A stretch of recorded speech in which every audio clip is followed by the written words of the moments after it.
My name's Terry, and the spiritual discipline that's been most important in my life is reverence.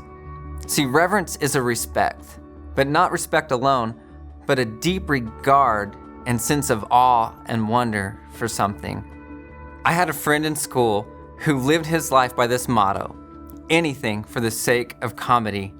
It was like he was warning us that at any given moment, anything could happen and anything goes. But as he began to attend church with us, I started to notice a change in him. But honestly, the biggest change I noticed was just that he had new material for his jokes.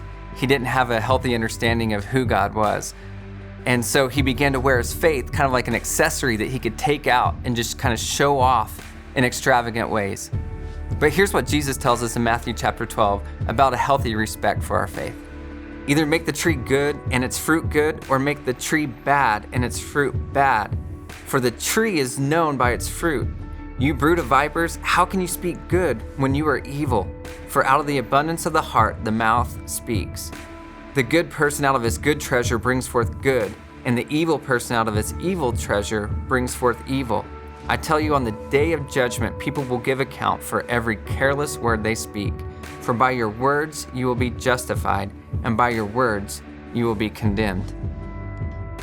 I love the imagery of the tree here, and the idea that when we look at the fruit a tree produces, we can tell what's going on inside. So when we see a healthy fruit, we know that the tree is healthy on the inside. When we see a bad fruit, we know that it's not so great.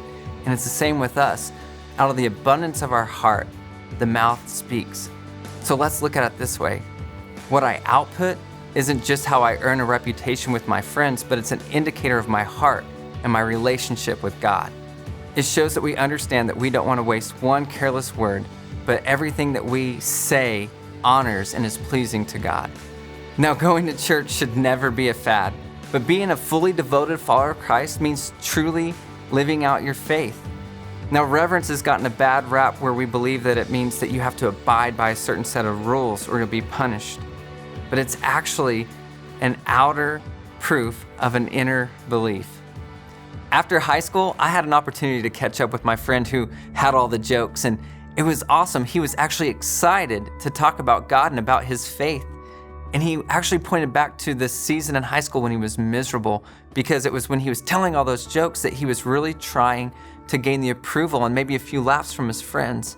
But he said he saw something different in one of our other friends in school. This guy had a real relationship with God. You could see a reverence and an awe for who God was, and that God didn't have to be a punchline for one of his jokes. It was because of how that friend lived his life that everything changed for my friend with all the jokes. See, when we have a respect for who God is and how good God is and all that God has done for us, it changes our behavior. It changes who we are at our core. That is reverence.